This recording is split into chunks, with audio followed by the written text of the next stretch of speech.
including mother and son, killed as train set ablaze. Russia wants to caution Bangladesh on Western aggression. CEC emphasizes on candidates' cooperation for smooth polls. Earthquake leaves 120 dead in China.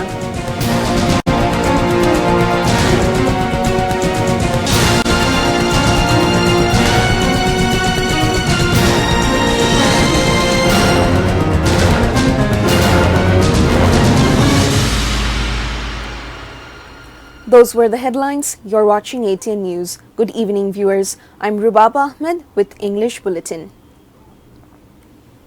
4 people, including a mother and child, were killed as miscreants set ablaze Dhaka-bound Mohanganj station at Tejgaon railway station. Little child Yasin went to grandfather's home along with his mother and elder brother on a tour on December 3rd. He headed towards Dhaka on Monday night. However, he could not return to his father alive as some miscreants set ablaze some bogies of Dhaka-bound Mohanganj. Although elder brother Fahim along with his uncle survived the brutal incident, Yasin and his mother died. As the fire soon engulfed 3 bogies of the train, mother Nadira Akhtar along with her son Yasin could not get out due to smoke. 2 other people were killed in the tragic incident. Father Mizanur Rahman has now lost words, losing his wife and 1 son in the incident. The ill-fated father said he does not expect justice from anyone.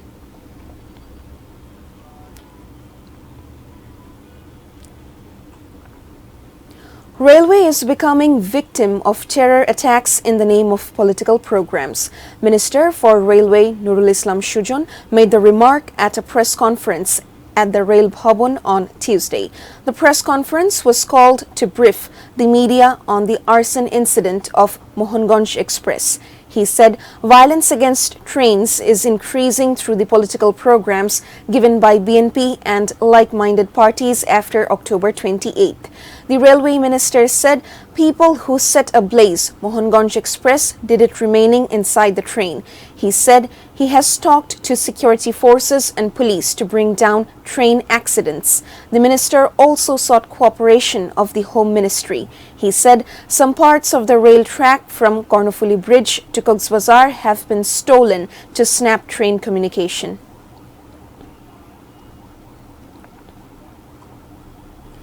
Go through the Ukraine situation 10 years ago, the US and the Western powers invested to stage coup in Ukraine. Recalling the incident, Russia only wants to let the friendly country, Bangladesh, to know their enemies. Beyond that, there is no other intention to compete with the Western world over Dhaka. Russian ambassador to Bangladesh, Alexander Mantitosky, made the remark after an event in the capital on Tuesday. The event was organized to learn the stories of 2 Russian Navy veterans through their own narrations, who recalled their experience of minesweeping from the sea of the newly liberated Bangladesh from 1972 to 1974.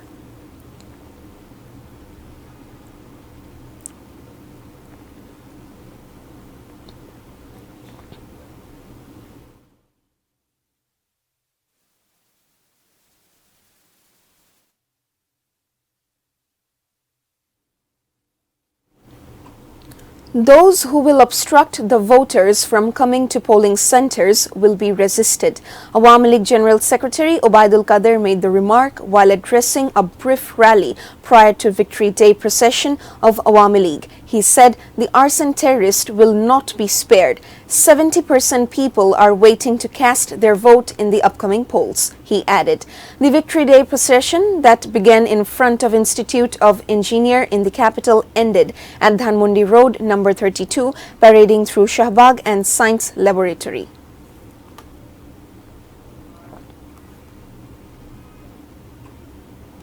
Setting a blaze of train in the morning on the day of Hartal is a premeditated one. Joint Secretary General of BNP Ruhul Kabir Rizvi made the remark from a virtual press conference on Tuesday. Blaming government for the incident, the BNP leader said the government is now trying to shoulder the responsibility to BNP. BNP has issued statements several times cautioning the people that government is trying to frame BNP and like-minded parties after committing the subversive acts through its own people, he added. It is not possible to hold free, fair and peaceful polls without the cooperation from the candidates. Chief Election Commissioner Qazi Habibul Awal made the remark while talking to the journalist after exchanging views with the candidates at Rangpur Circuit House on Tuesday. He said the Election Commission has been repeatedly saying cooperation from all quarters is very much needed.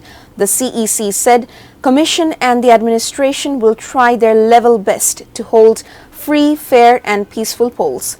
However, it will not at all be possible to hold free, fair polls if the candidates fail to show cooperative attitude.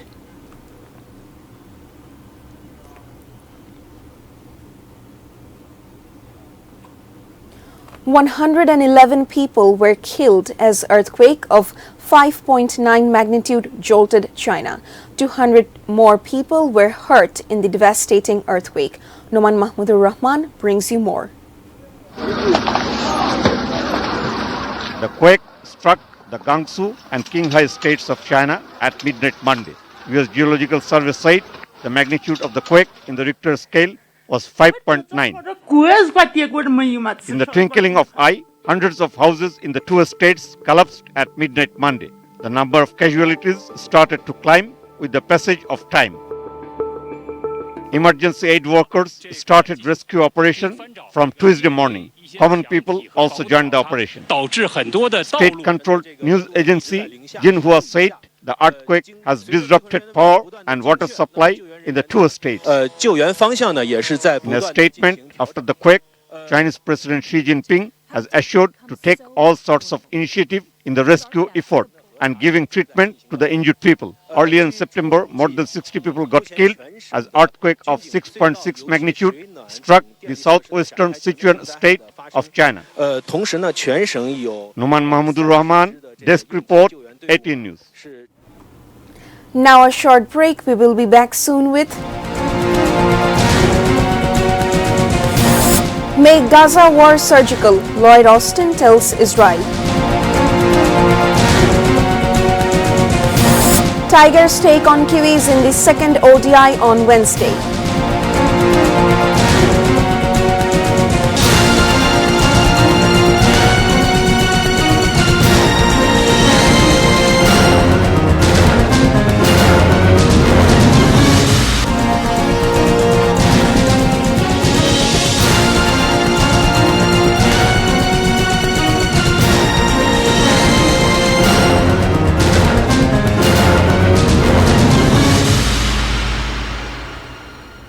You're watching ATN News. This is English Bulletin. Remittance from the expatriates could be the main source of boosting foreign exchange earnings in the present context of global politics. Chairman of Debate for Democracy, Hassan Ahmed Chaudhry Kiron, made the remark after a shadow debate organized in Capital's FDC studio on Tuesday, marking International Migration Day. He, at that time, called upon the people concerned to see that common people do not get cheated in the new labor markets. He also made a call to increase the incentive to 5% in encouraging the expatriates to send remittance legally. Present at the same event, Senior Secretary of Expatriate and Foreign Employment, Minister Dr. Malik Anwar Hussain, said new labor markets are getting opened in Maldives and different European countries.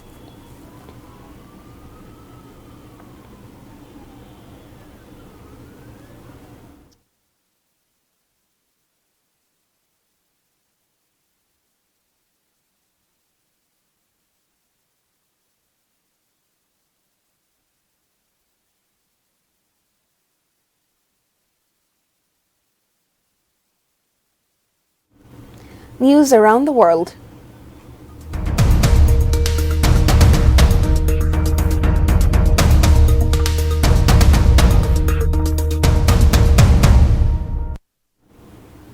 U.S. Defense Secretary Lloyd Austin has said he urged Israel to make the Gaza war more surgical, as well as to protect the civilians in Gaza. Austin has said this after meeting with his Israeli counterpart in Tel Aviv. Austin reiterated U.S. support for the offensive against Hamas. He said their support to Israel's right to defend itself is ironclad, and this is not going to change. Washington would provide more arms, vehicles, and munitions to Israel. Citing his discussion with Israeli counterpart Yoav Gallant, he said military campaign objectives and how to reduce harm to civilians in battle space had been discussed. Israeli forces will continue to operate in Gaza with different levels of intensity. However, such comments came after Gaza health officials reported 111 has been killed in Sunday's Israeli attack on Jabalia refugee camp, although Israel had claimed only the terrorist installation were attacked in Jabalia.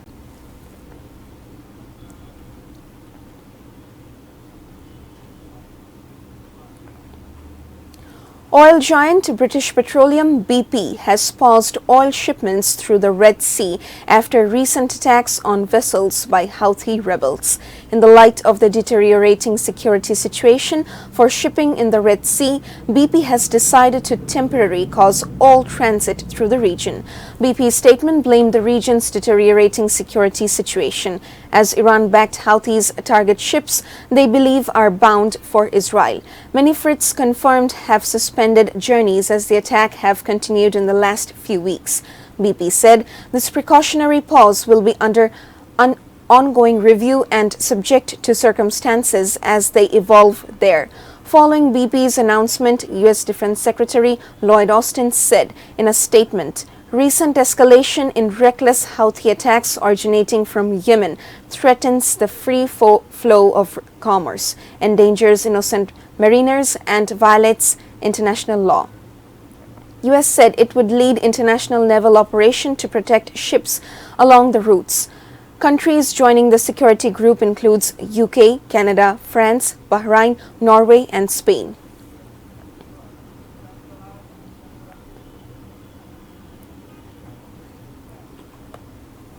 Abdel Fattah al-Sisi has swept to a third six-year term as Egypt's president. The country's national election authority announced on Monday. Sisi has declared victorious by winning 89.6% of votes. The election took place amid the Egypt struggles with slow-burning economic crisis and tries to manage the risk of spillover from Gaza war. However, the most populous Arab country's election ended on Tuesday after 3 days voting. Over 3,90,00,000 Egyptians cast their ballots for the former army chief, Sisi, who has ruled Arab for a decade. Earlier, Sisi came to power after 2013 overthrow of the country's first popularly elected president, Mohamed Morsi.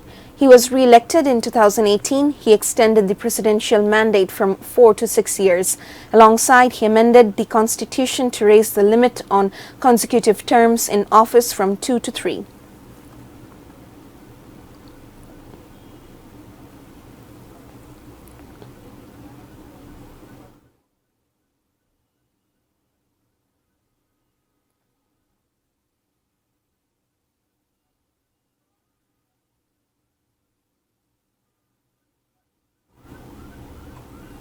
Now sports news.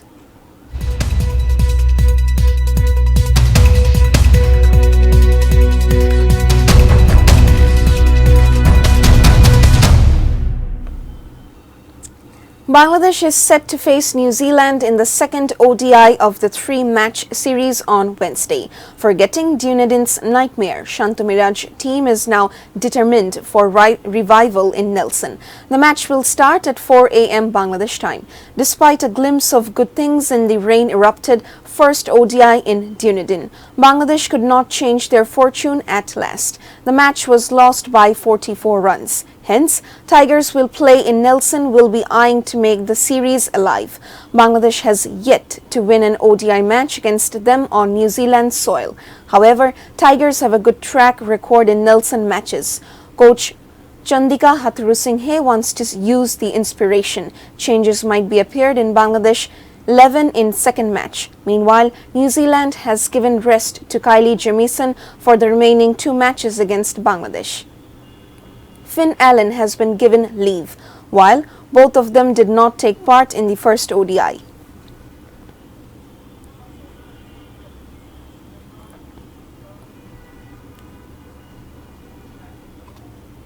Before ending the bulletin, the top stories once again. 4, including mother and son, tried, killed as train set ablaze. Russia wants to caution Bangladesh on Western aggression. CEC emphasizes on candidates' cooperation for smooth polls. Earthquake leaves 120 dead in China.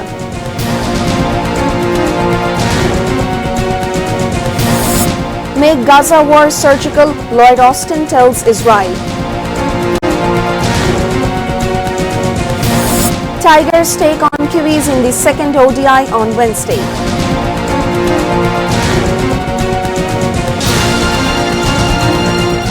That's all from the newsroom for the moment. Thank you for being with us.